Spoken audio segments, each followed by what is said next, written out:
Essa basílica, essa igreja é um marco histórico da religiosidade não só de Tremembé, mas de todo o Vale do Paraíba. Ela remonta ao século XVII e guarda na sua forma vestígios dessa história ao longo desses séculos. Nós estamos, por exemplo, no espaço da antiga e da primitiva capela, uma igrejinha menor de caráter retangular, ampliada posteriormente ao corpo da nave principal hoje, e guarneceu-se, portanto, uma igreja de nave única com corredor lateral. É uma tipologia usual, corriqueira na arquitetura religiosa barroca do Brasil, difundida pelos jesuítas e aparece por toda a nossa região. Enquanto tecnologias, ela foi construída originalmente com taipa de pilão. A taipa de pilão, ela guarda características estruturais, portanto precisa de grandes maciços de parede para o suporte da construção, beirais e o terreno plano, porque a água compromete as estruturas e portanto, a estabilidade da construção. Essa igreja primitiva de taipa ainda dos primeiros séculos vai ser paulatinamente acrescida de outras intervenções. Então houve um encamisamento de tijolos, houve, por certo, uma arquitetura mais próxima ao gosto do neoclássico imperial, suplantada depois por um gosto mais eclético, principalmente com a contribuição dos italianos que vêm para o Vale do Paraíba, reforçam a cultura do arroz, principalmente do ponto de vista econômico, e vão conferir à cidade e à arquitetura do vale uma característica de alvenaria de tijolos. Essa igreja, portanto, ela é um depositório, um mostruário da história, da religiosidade, da fé e das tecnologias da ocupação do Vale do Paraíba. Importante destacar que num primeiro momento ela foi construída voltada para o Rio Paraíba e a Serra da Mantiqueira e depois, futuramente, voltada para o centro da cidade, né, professor? Sim, a primeira capela, aqui onde nós estamos, ela era voltada para onde nós estamos vendo aqui o altar-mor. Portanto, abria-se para a paisagem da várzea e justificava-se de que maneira? Não pela vista, que é realmente encantadora, mas ao homem daquele século XVII, isso não era importante. Mas principalmente a questão do caminho, porque é o Rio Paraíba, que é o caminho entre o ir e o vir. A primeira ocupação de todo o vale se estende até Lorena pela navegabilidade do Paraíba. Portanto, essa importância com o caminho, com a notícia que ele porventura traga, faz essa primitiva capela. Na hora em que se assenta, se estabelece e começa a acontecer o fato urbano que vai gerar a atual cidade de Tremembé, essa mesma capela se volta para a cidade. Aí já para o núcleo, para a comunidade, criando aí um outro momento e posteriormente, já no século XIX, começo do XX, a ligação com a própria ferrovia, que vai demandar um outro monumento da cidade, também ao seu extremo, que é a estação ferroviária, e aí cria esse eixo entre o sagrado e a vida comercial que define o desenho urbano do sítio histórico de Tremembé. Esse é o desenho que a gente mantém-se, né, até hoje para a comunidade de Tremembé. Mantém-se até hoje, evidentemente que tudo que envolve preservação e memória, além de mantermos esse estado, também a preservação, a vigilância e o cuidado. Um ponto histórico que o senhor acha de grande relevância nessa obra aqui hoje, que é entre a restauração e o que você já descobriu? O senhor já falaram para a gente aqui durante a visita que foram descobertas várias janelas, portas que foram encontradas e tinham sido tampadas ao longo do tempo, né? Algum detalhe mais histórico, assim, de maior relevância do que um outro deles ou não? Não, o que eu diria que é de maior relevância é porque nós, como somos técnicos no restauro, a gente já sabia de antemão que íamos encontrar vazios foram preenchidos ao longo do tempo e tudo mais. Mas o que mais nos interessa é a possibilidade desses achados dentro da política pedagógica que a gente quer de difusão, de divulgação do patrimônio, da memória e da consciência com a população e comunidade, principalmente do leigo, que não é ligado ao patrimônio como métier, e essa preservação da comunidade com o seu próprio bem. Né? Não só pelo bem em si, pela obra material, mas a própria ideia de uma qualidade de vida que passa pela memória e passa dessa memória ser do cotidiano do cidadão, não algo sacralizado. A universidade foi procurada pelo reitor da Basílica, que é o Padre Vicente, diretamente na reitoria, solicitando ajuda, né? Solicitando ajuda porque a Basílica, que ele estava assumindo, na verdade, como reitor, ela estava fechada. Ela encontrava-se fechada em 2009 por um laudo técnico do IPT. né? Então eles acham como que nós vamos usar a basílica com laudo técnico onde as condições de estado eram consideradas precárias, a parte da cobertura, né, da estrutura do telhado, e como nós podemos atender a população.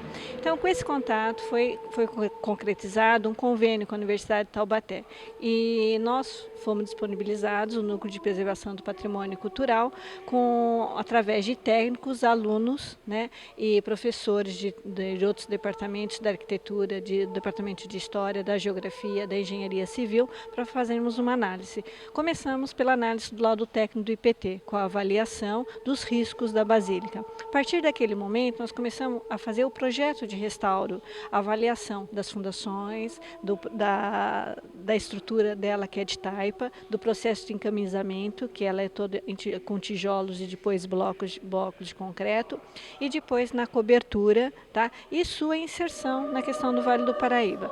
Levantamos todo o processo histórico, que o professor Benê também relatou aqui para vocês, que na verdade é através da iconografia, através das histórias orais da população e ao longo da história e dos relatos escritos, né?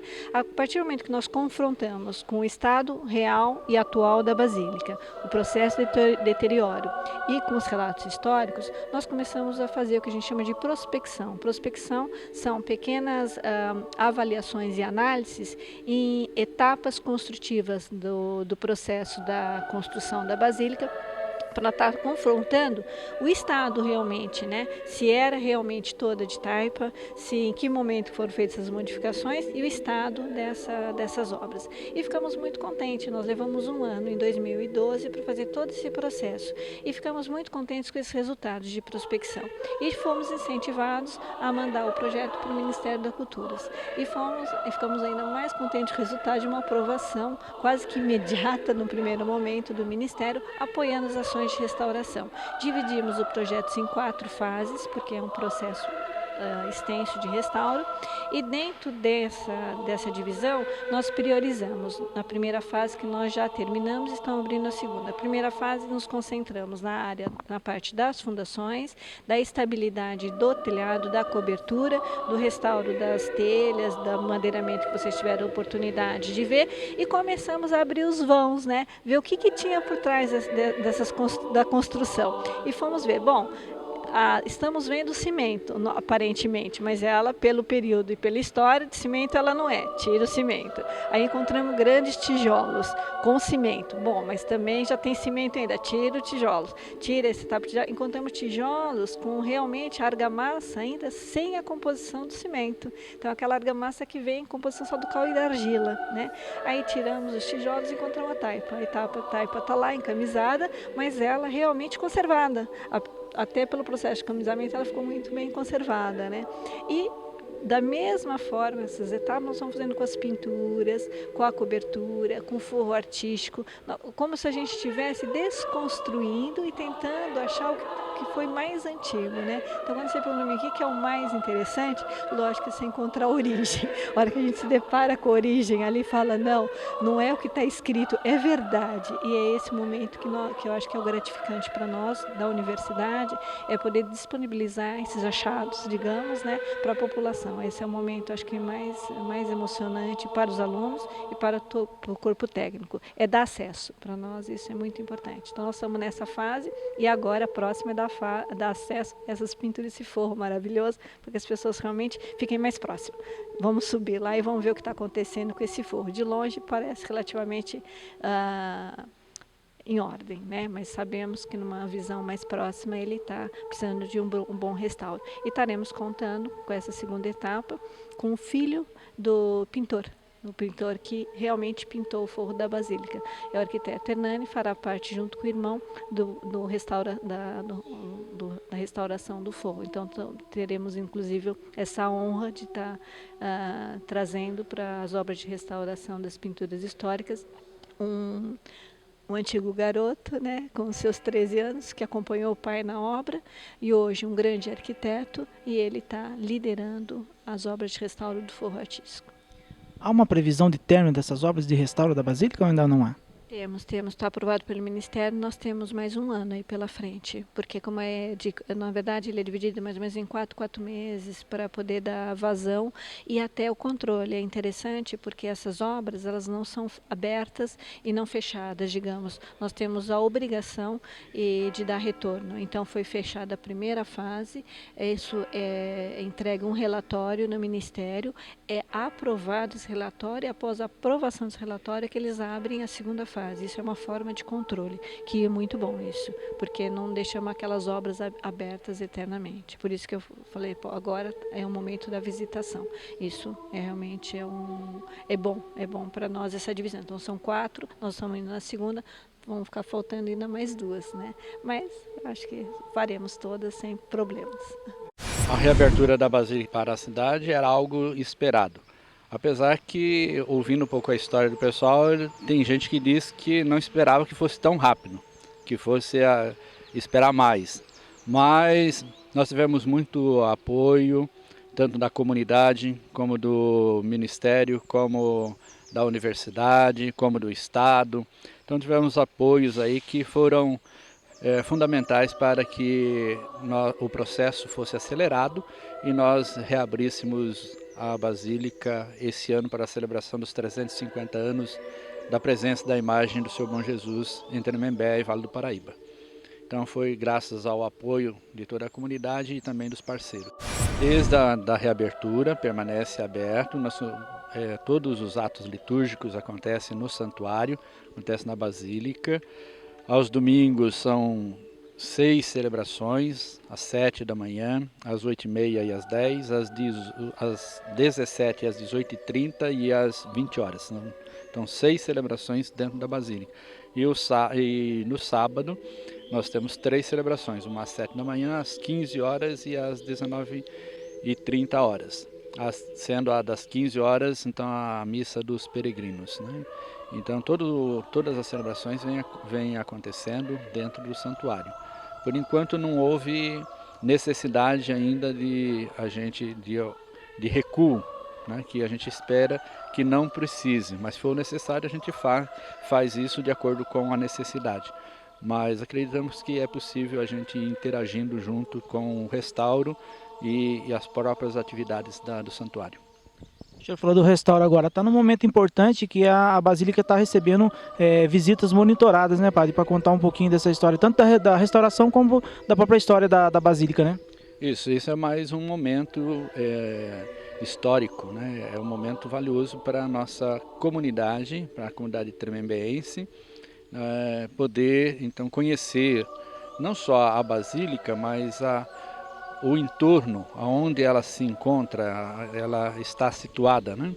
Então ela é importante para a população e é interessante que tem todo um meio ambiente, né, que está também ao seu entorno, que conta a história.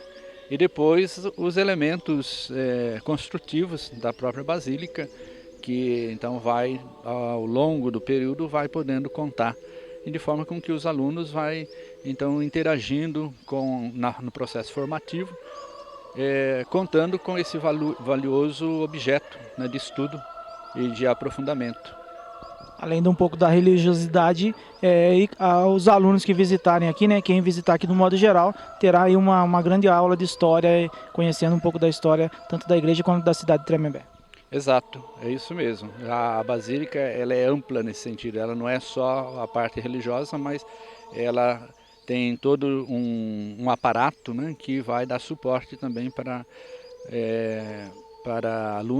os alunos de história, de geografia, né, e outras áreas também da educação, da formação.